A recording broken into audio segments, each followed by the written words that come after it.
અલી હું કહું છું અલી કાલ બાજુવાળીએ રેકનો બટાકાનું શાક આલી તું હે તે શું છે એનું? નાથી મેં કોઈ વાત જીતું બસ પતી ગયું તું બધું. ના વાટકી ઉધી તો ચાટી ગયા હતા. હવે શું છે એનું? હારું હું કરું કે હા હારું બન્યું તું એવું ને કોમ રસ મલાઈ જેવું લાગતું હતું. એક ગદ્દીનું શાક તમને રસમલાઈ જેવું લાગતું હતું અને હું તમને શાક બનાવીને આલ્યું તમને થુવરી અને કોટા જેવું લાગે? એટલે એમાં તું હરિયાની ચો વાત આવે છે યાર. હારું બન્યું તું એટલે કહું છું તું એ બનાય એવું તને કઈ હારું બન્યું. ના તમે ભૂસ્યા મારો છો. મન ને મન તો રેતું પરો છો. મારા તો તમે કોઈ દાડો આવો વખાણ નહીં કર્યા. અરે પણ વખણ કરવા જેવું બનાવ તો વખણ કરીએ કે. હા પરશું વધો નહીં. હવે ગદ્દીના ઘેર જ ખાજો. મારી માં મારી હાઉન ઘેર તો જ ખાજો. આજ પછી આ ઘરમાં તમારું ખાવા નહીં બને. બદલી ગધ્યાની ને હારું શાક બનાવ્યું હતું એટલે બાપા મેં તો કીધું એ દિલથી બનાવતી હે એટલે હારો સ્વાદ આવ્યો તો તું દિલથી નહીં બનાવતી. હું જો માં દિનથી તો ચોખ્ખા ઘીના લાડવા બનવા લાગ્યા છે. હવે ખબર પડી મને. અલી ભૂતેન તું હું તું બોલું છું તને દુનિયાનું કોઈ ભોન છે ખરું?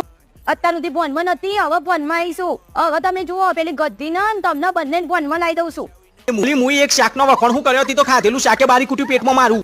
હજુ ચો બળ્યું છે. હજુ તો હવે તમારી દશા ગંધા હે. કરું છું મારા ભાઈઓ